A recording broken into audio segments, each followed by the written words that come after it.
सहनाववतु सहनौ भुनक्तु सह वीर्यङ्करवावहै तेजस्विनावधीतमस्तु मा विद्विषावहै। ओम शांति शांति शांति। वैदिक जीवन पद्धति की इस कक्षा में आप सबका हार्दिक स्वागत है, अभिनंदन है। पंच महायज्ञ का जो विधान ऋषियों ने किया है उसमें जो सर्वप्रथम ब्रह्म यज्ञ है उनके मंत्रों का हम स्वाध्याय कर रहे थे और उन मंत्रों में जो मनसा परिक्रमा मंत्र है उन मनसा परिक्रमा में दो मंत्रों की व्याख्या हमने पढ़ी है और समझने का प्रयास किया है। तो जो दूसरा मंत्र जिसमें विशेष रूप से ये बात कही थी, ओम दक्षिणा दिगिंद्रो अधिपति स्थिरश्चिराजी रक्षिता पितर इषवः तेभ्यो नमोधिपतिभ्यो नमः रक्षितृभ्यो नमः इषुभ्यो नमः एभ्यो अस्तु योष्मान द्वेष्टि यम वयम विश्मस्तंबो जंभे दधमः। इस प्रार्थना के साथ कि वह परमपिता परमेश्वर मेरे एक हाथ में पुरुषार्थ पराक्रम और कर्म में महारत में हासिल कर सकूं, परिश्रम और पुरुषार्थ से मैं अपने जीवन को कृतार्थ कर सकूं। ये जो जीवन आया है इस धरा पर उस परमात्मा ने इसका उपहार दिया है तो वो मेरे से उसका यशोगान हो, मैं जीवन में दिव्यता को प्राप्त हूं, मेरा जीवन निष्फल ना हो जाए, निष्क्रिय ना हो जाए, हर पल हर क्षण मेरे लिए एक सौगात के रूप में हो, उपहार के रूप में मैं उसको जी सकूं, पल पल मेरे जो है सफलताओं से भरे हो और दूसरे हाथ में विजय हो। एक हाथ में पराक्रम होगा तो निश्चित रूप से दूसरे हाथ में विजय आ ही जाती है। कृतम में दक्षिणे हस्ते जयो में सव्य आहिता, ये जो वेद का जो हमारे लिए वरदान है, वेद का जो उपदेश है उसको जीने की बात यहाँ पर कही गई है। और इसके आगे हम निश्चित रूप से अगले मंत्र का स्वाध्याय करेंगे। पिछली कक्षा में किसी कोई प्रश्न? तो आगे हम चल रहे हैं। अब तीसरे मनसा परिक्रमा मंत्र का हम स्वाध्याय करेंगे। अथर्ववेद के मंत्र हैं ये सब और अथर्ववेदीय इस मंत्र में जो बात कही है विशेष है वह परमपिता परमेश्वर। इसको आप लिख लीजिए तीसरे मंत्र को। ओम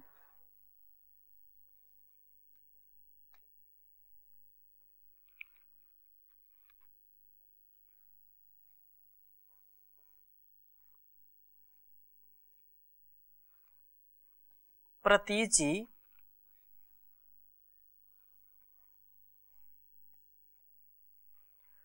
ओम प्रतीचि दिग्वरुणोधिपति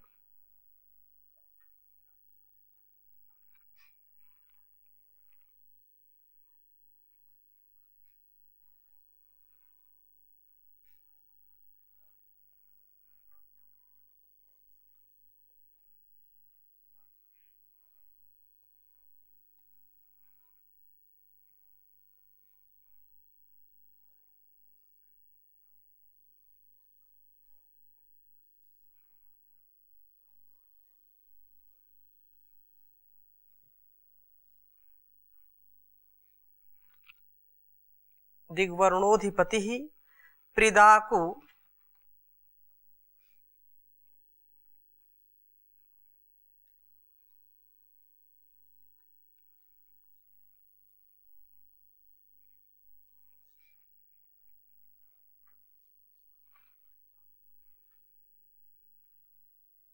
प्रदाको रक्षितान्नमिषवः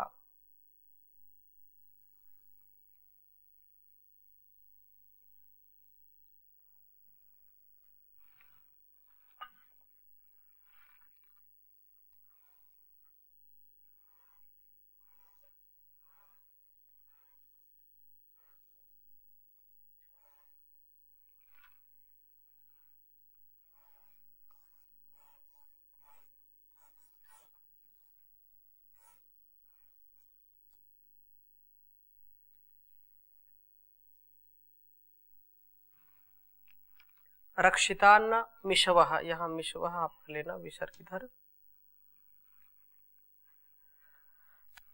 वही जो पहले मंत्रों में दोहराया गया है, तेभ्यो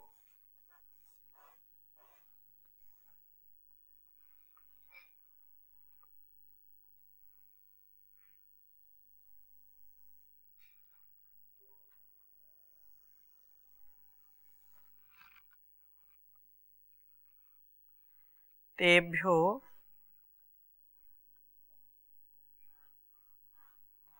तेभ्यो नमोधि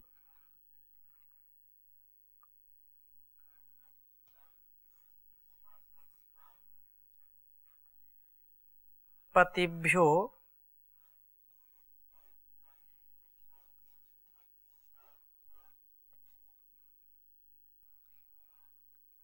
नमो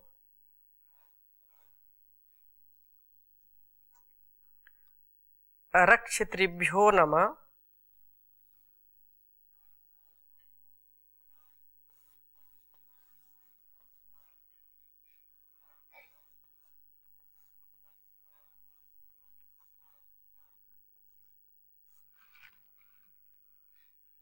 रक्षितृभ्यो नमः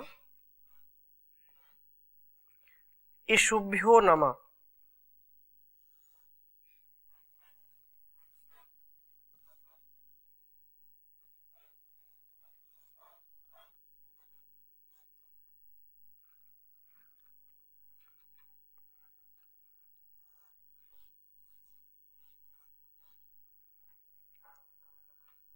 एभ्यो अस्तु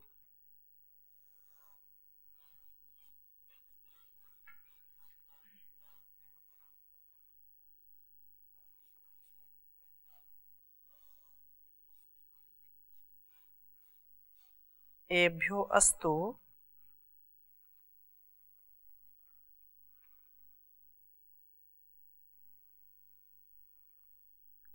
योऽस्मान् द्वेष्टि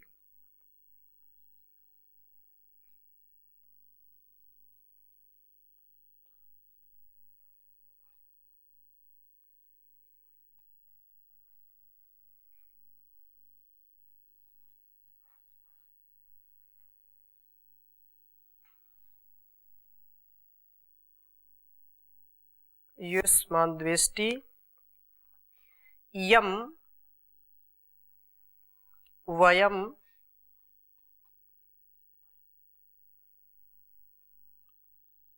द्विष्मस्तम्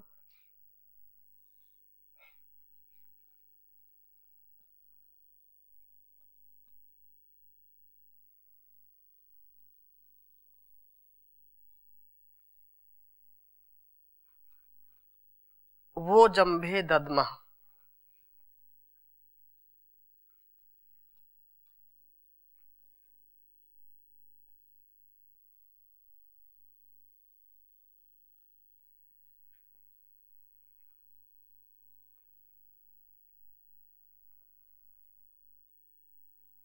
दध्म।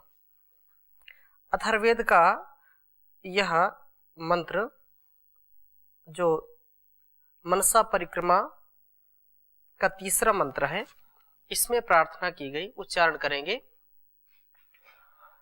ओम प्रतीचि दिग्वरुणोऽधिपतिः प्रीदाकुरक्षितान्नमिषवः। ओम प्रतीचि दिग्वरुणोऽधिपतिः प्रीदाकुरक्षितान्नमिषवः। तेभ्यो नमोऽधिपतिभ्यो नमो रक्षितृभ्यो नम इषुभ्यो नम एभ्यो अस्तु। एभ्यो नमोऽधिपतिभ्यो नमो रक्षितृभ्यो नम इषुभ्यो नम एभ्यो। योऽस्मान् द्वेष्टि यं वयं द्विष्मस्तं वोजम्भे दद्मः। ओस्मान् द्वेष्टियं वयं द्विष्मस्तं भोजम्भे दद्मः। यहाँ पर ये प्लुत रहेगा। योस्मान तीन, इसका 3 बार गहरा उच्चारण करके फिर बोलेंगे। कहने का आशय ये है इस मंत्र का कि वह जो परम पिता परमेश्वर है, जो प्रतीची दिक पीठ के पीछे, प्राची तो हो गया सामने, और जो प्रतीची दिक पीठ पीछे की दिशा में वरुणः सर्वव्यापक वरुणीय प्रभु अधिपति ही अधिपति है, जो प्रिदाकु छिप कर के घात करने वालों से रक्षिता रक्षा करने वाले हैं, जो पीठ पीछे छुरा भोंकने वाले हैं, वार करने वाले हैं, ऐसे शत्रुओं से, ऐसे प्राण घातक अरि से हमारी रक्षा करता है। अन्नम ईशवः, अन्न भौतिक अन्न व हमसे न्यून सामर्थ्य वाले हमारे आश्रित बाण रूप या ईशवः जो है उनके रूप में ये मार्गदर्शक हैं, इन सबको नमन है। शेष वही जो सभी मंत्रों में हम 2 मंत्रों में बोलते रहे, वैसी ही इसमें हमको संगति लगानी चाहिए। प्रतीची दिशा हमारे पीठ पीछे की पश्चिम दिशा है। पूर्व अभिमुख होकर के जब हम खड़े होते हैं या संध्योपासना के लिए बैठते हैं तो पीठ पीछे की दिशा पश्चिम दिशा ही होती है। इस दिशा का अधिपति जो सर्वव्यापक परमपिता परमेश्वर वरुण है, वरुण का अर्थ जल भी होता है। जिस प्रकार से वरुण सर्वव्यापक है, उसी प्रकार से जल भी दृश्य व अदृश्य रूप में सर्वव्यापक है। इस भवन में हम बैठे हैं तो भी यहाँ जल की उपस्थिति है। तो जल सर्वत्र प्राप्त होता है, सूक्ष्म रूप में या स्थूल रूप में हम देखते हैं। तो नदियों में, झीलों में, तालाबों में, समुद्रों में तो जल अपार जल राशि होती है, वो दृश्यमान होता है, विद्यमान रहता है। पर वायु व मेघ में, भाप रूप में, पेड़ पौधों व चेतन प्राणियों में, द्विपद व चतुष्पदों के शरीर में, भूतल के नीचे गहराई तक भी परतों में जल अदृश्य रूप में रहता है। हम यहाँ बैठे हैं तो भी जल है, हमारे नीचे जल है, हमारे ऊपर जल है, दाएं जल है, बाएं जल है। तो जलमय सारा संसार है। इस संसार में जल जो है व्यापक, जो है सर्वत्र आपको मिलेगा। वो दिखाई पड़े या महसूस हो ऐसा नहीं है, वो अदृश्य रूप में है। और जैसा कि आप देखते हैं नदी में, नहरों में, तालाबों में, झीलों में, सागर में, वो स्थूल रूप में दिखाई पड़ता है। अतः जो वरुण है, जो परमपिता परमेश्वर है, वह भी सर्वत्र है, सर्वव्यापक है। क्योंकि वर्णी है, यहाँ जो हम उसको नमस्ते करते हैं, उसका प्रणाम करते हैं, उसकी प्रत्येक जो है कृपा के हम पात्र हैं, वो अपनी जो रीत नियम है, अपने जो सत्य नियम है, उनसे हमारी रक्षा करे इसके लिए। और हमसे जो द्वेष करते हैं, यो अस्मान द्वेष्टि, हमसे जो द्वेष करते हैं, ईर्ष्या करते हैं, घृणा करते हैं, जाने अनजाने हमसे कोई त्रुटि हो गई या नहीं हुई, हम अच्छे गुणकर्म स्वभाव वाले हैं तो भी लोग कुछ द्वेष करते हैं। तो यो अस्मान द्वेष्टि, हमसे जो द्वेष करते हैं, ईर्ष्या करते हैं, और यम वयम दुष्मः, हम जिससे द्वेष करते हैं, तम वो जंभे दधमः, वो हम आपके न्याय रूपी जबड़े में, आपके मुख में, आपकी न्याय व्यवस्था में उसको समर्पित करते हैं। आप सर्व संपन्न है, सर्व जाता है, सर्वज्ञ है, इसलिए हमारा सामर्थ्य इतना नहीं है क्या सही क्या गलत है, इसका निर्णय हम पूरा नहीं कर सकते हैं। हाँ, अलग अलग विचारधारा, अलग अलग सोच, अलग अलग ज्ञान व्यक्ति करता है, और जो भी करता है लगता है कि उससे ज्यादा कोई जानने वाला नहीं है। सब अपने में यूनिक हैं, सब अपने को समझते हैं कि मेरे जैसा जानी इस पूरे धरा पर नहीं है, एक स्वाभाविक ये कमजोरी कह ले या एक व्यक्ति की विशेषता कह ले, वो सब समझते हैं कि हमसे ज्यादा कोई जानने वाला नहीं है। बिरले लोग ऐसे होंगे जो ज्ञान से परिपूर्ण होंगे, वे महसूस करते हैं कि हमारे अंदर ज्ञान की अभी न्यूनता है, हमारे अंदर और ज्ञान होना चाहिए। अतः ये जो कि वर्णीय प्रभु सर्वत्र विद्यमान है, सबको देख रहा है, अतः उससे कुछ भी छिपा नहीं रह सकता है। पीठ पीछे के घात करने वाले प्रिदाकु छिप नहीं सकते। ये मनसा परिक्रमा है ना, मन को हम कैसे समझाएं कि उस परमात्मा से कोई बच नहीं सकता। आप किसी के ऊपर वार करते हैं या आपके ऊपर कोई वार करता है तो भी वह परम पिता हर समय हमको देख सुन जान रहा होता है। तो हम किसी के पीठ पीछे कोई बात ना कहें, किसी की बुराई ना करें, किसी का अहित ना करें, अधर्म ना करें। और यदि हमारे पीछे कोई करता है, हमारे ऊपर कोई वार करता है, तो वो भी इस बात को समझ ले कि वो परम पिता परमेश्वर देख रहा है उसको, वो उससे बच नहीं सकता है।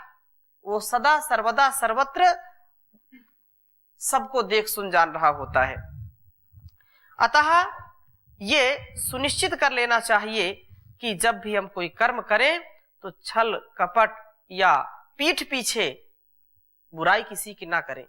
यदि भलाई नहीं कर सकते कोई बात नहीं, यदि बोलना है कुछ तो सामने बोलिए।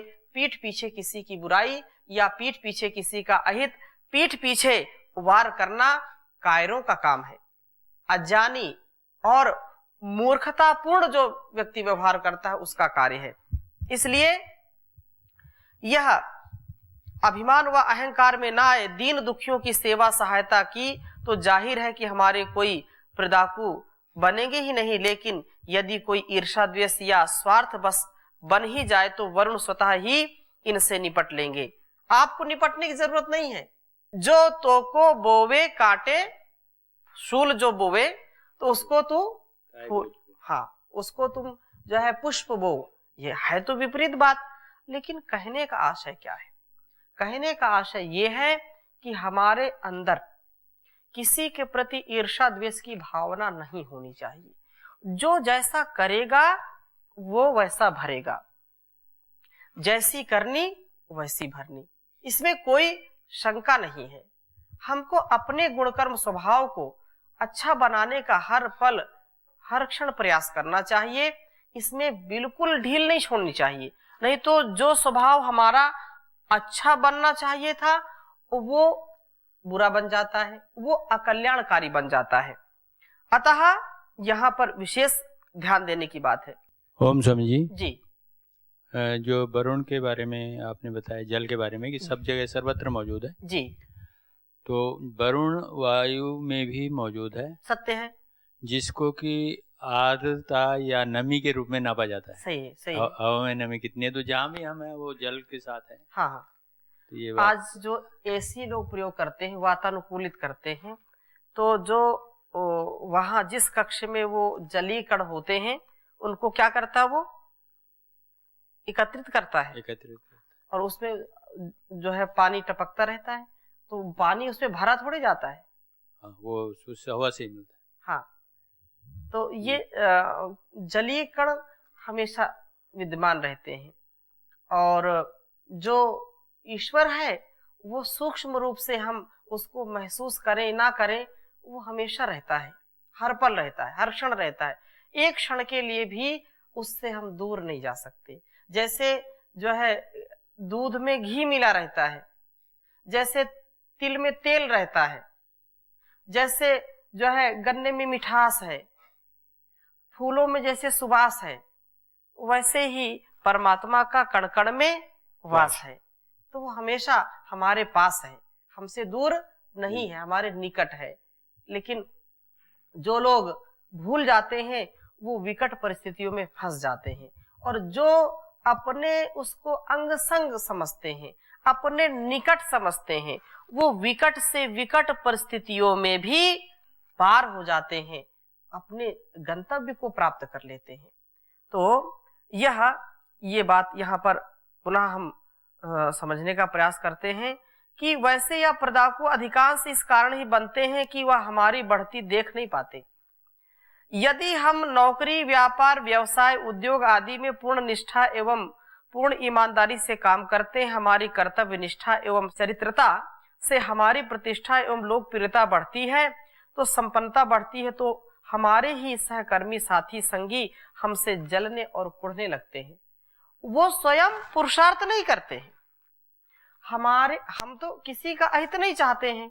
हमने एक मंत्र गुरु ने दे दिया और हमने उसको जीना आरंभ कर दिया कि भाई अपने को सही मार्ग पर चलना है, ईमानदारी के मार्ग पर चलना है, पुरुषार्थ पूर्वक कर्म करना है, स्वधर्म, स्वनिष्ठा, स्वधर्मनिष्ठा, स्वकर्तव्य निष्ठा या जो ब्रह्मनिष्ठा है उसको हम कभी भी जो है उसका अतिक्रमण ना करें। ऐसी भावना से हम आगे बढ़ रहे हैं और हमारी प्रगति हो रही है। जो लोग जो है कुछ विकृत मानसिकता के लोग हैं, जो पीछे से वार करने वाले हैं, वो आपकी बढ़ती देख नहीं सकते।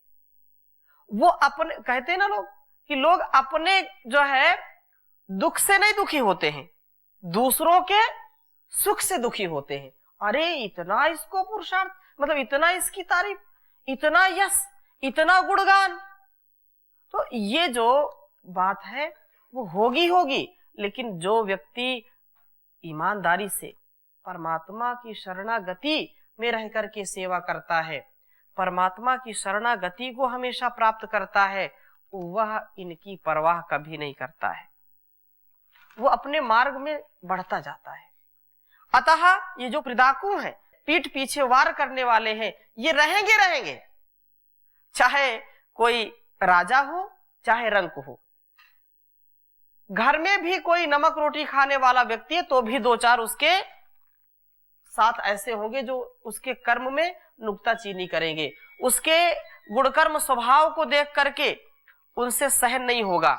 यह बात हमको समझनी चाहिए कि हमारा अहित करने की सोचते हैं, अफसरों को जो है बहकाते हैं, झूठी शिकायतें भी करते हैं। व्यक्ति बहुत निर्मल है, साफ सुथरा है उसकी जो है स्थिति, तो भी झूठी शिकायत करते हैं कि इसको जो है इसका डिमोशन करवाओ, इसका प्रमोशन बहुत ज्यादा बढ़ रहा है, इसको यहां से ट्रांसफर करवाओ, बदली करवाओ इसकी। क्यों? क्योंकि ईमानदार अफसर भी लोग नहीं सहन कर पाते, उसको भी सहन नहीं कर पाते। कहा कि जो है हेतु में ईर्ष्या होनी चाहिए, फल में ईर्ष्या नहीं होनी चाहिए। आयुर्वेद में एक स्थान पर आया कि यदि किसी को ईर्ष्या हो रही है, कोई किसी की टांग खींच रहा है, तो ये अच्छी बात नहीं है। यदि तुमको ईर्ष्या ही करनी है, किसी की टांग खींचनी है, तो वैसे कर्म करो, वैसा जैसा उसने कारण जुटाया है, जैसा पुरुषार्थ किया है, जैसा उसने कड़ी मेहनत करके एक एक रुपया जोड़ करके इतना सब कुछ बनाया है, तो आप भी वैसा करिए। या किसने कितनी साधना की है, कितना किसने पुरुषार्थ किया है, अध्ययन किया है, या किसी भी स्तर में व्यक्ति को लगता है कि अरे ये इतनी सफलता कैसे प्राप्त कर लिया, मैं तो नहीं किया, तो उसको ये बात समझ में आनी चाहिए कि हेतु भी ईर्ष्या करो, जितनी ही ईर्ष्या करनी चाहिए आपको करो, जितनी भरपेट करो, पानी पी पी करके करो, लेकिन फल में ईर्ष्या नहीं करनी चाहिए। कर्मण्येवाधिकारस्ते मा फलेषु कदाचन। दूसरों के फल को देख करके आप ललचाओगे तो फल की आशा मत करो, फल नहीं मिलेगा। फल कर्म करोगे तो फल मिलेगा। अतः इन लोगों से बचना चाहिए। हमारी उन्नति में जो रोड़े अटकाने वाले हैं, उनसे जो विविध षड्यंत्र रचते हैं, व्यापार व्यवसाय में ग्राहकों को जो बहकाते हैं, झूठा प्रचार करते हैं, स्वामी जी महाराज को देखो कितना पुरुषार्थ करते हैं, एक एक पल पल उनका राष्ट्र हित में लग रहा है, लेकिन जो आसुरी शक्तियां हैं वो जो है कुछ ना कुछ नुक्ताचीनी करते रहते। तो उनसे बचने का क्या उपाय है? उनको अपना काम करने दो, अपना काम अपना साधते रहो। ये बात इसमें कही कि व्यक्ति को वरुण स्वतः ही उसे संभाल लेंगे, उसके चक्कर में मत पड़ो। साथ ही वरुण हमें ऐसी प्रेरणा देते हैं, ऐसी ही सद्बुद्धि देते हैं कि हम इनके विरुद्ध प्रतिकार रूप कुछ ना करके इनके हित की ही सोचते हैं। इनकी मुसीबत में जो है कोई भी समस्या है, हम काम आते हैं, सेवा करते हैं। वह स्वतः ही लज्जित होकर के जो है क्षमा मांगते हैं, पश्चाताप करते हैं और अपनी करनी पर पछताते हैं। पृदाकु का अर्थ विषैले जीव जंतु व हिंसक जानवर भी होते हैं, इसका भी आपको ध्यान होना चाहिए। पर इस प्रकरण में जो मनसा परिक्रमा का यहाँ पर प्रकरण चल रहा है, यहाँ कुटिल चाल वाले हैं। कुटिल चाल वालों से बचना चाहिए। पीछे जो भीतर घाती होते हैं, भीतर से घात करते रहते हैं, जिनको आस्तीन के सांप कहते हैं, उनसे बचने की यहाँ पर सलाह दी जाती है। उनका प्रतिकार आप कुछ ना बोल करके करें। यदि वो आप सही मार्ग पर जा रहे हैं, वो आपकी जो है टांग खींचेंगे, आपके जो है ध्यान को भंग करने का प्रयास करेंगे। लेकिन सबसे बड़ा प्रतिकार यही है कि आप अपने दिमाग को, अपने जो है विचारों को उधर भंग ना होने दें। अतः ऐसा हमको जीना है, ऐसा करना है। तो इसकी चर्चा हम और अगली कक्षा में करेंगे। अभी यहीं पर विराम देते हैं। ओम शांति शांति शांति।